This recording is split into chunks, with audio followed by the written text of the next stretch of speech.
Yayın kuruluşumuz KRT'nin önünde davul zurnayla asker uğurlaması yapıldı. Dinkçiler Mahallesi gençlerinden Aykut Galitekin ve babası Aydın Galitekin, KRT Haber'e duygularını dile getirdi. Allah razı olsun. Çok teşekkür ediyorum. Peki sen neler söyleyeceksin? Askere gidiyorum, duygularını alalım. Vatan borcumu yapacağım.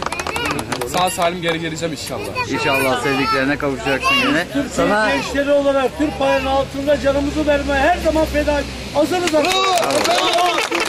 Biz İslam barışı olarak askere gönüllü gideriz, gönüllü. Aykut'u yolcu etmeye gelen komşuları ve akrabaları Türk bayrağı altında canımızı vermeye her zaman hazırız diyerek asker evlatlarını davulla zurnayla yollamanın mutluluğunu ve gururunu yaşadı.